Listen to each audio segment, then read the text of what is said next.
মানুষই হলো মানুষের ওষুধ। কেউ সুখ দেয়, আবার কেউ দুঃখ দেয়। মনের ইচ্ছেগুলো ভগবানকে বলতে থাকো, একদিন দেখবে ভগবান হঠাৎ করেই সব শুনে নিয়েছে। লোকে তোমার ক্ষতি করবে, এটা তার কর্ম। তুমি কারোর ক্ষতি করো না, এটা তোমার ধর্ম। তোমায় বলছি প্রিয়, তোমার জন্য এখনো আমার কষ্ট হয় অনেক।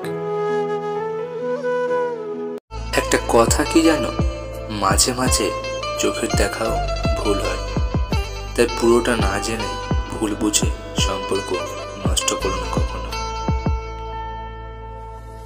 যদি সম্পর্কটা সঠিক মানুষের সাথে হয়, তবেই ভালোবাসাটা পূর্ণতা পায়।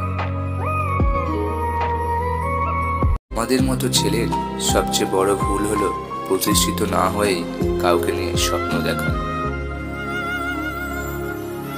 প্রিয় মানুষটা যদি হাজার কষ্টের মাঝেও সাথে থাকে, সেই মানুষটা সত্যিই খুব ভাগ্যবান।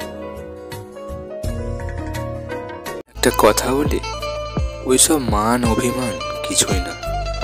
অন্যজনকে মনে জায়গা দিলে আমার ভালোবাসার কথাটা তো তোমার বিরক্তই লাগবে, তাই না? ব্লক করে দিলেই যদি সব শেষ হয়ে যেত, তাহলে অন্যের ফোন নিয়ে তোমাকে রোজ একবার দেখার ইচ্ছে কখনো হতো না। প্রয়োজন মেটানোর জন্য যে মানুষ পাশে থাকে তাকে প্রিয়জন বলে না। প্রিয়জন হলো সে, যে আপনার সুখে দুঃখে সবসময় ছায়ার মতো পাশে থাকে।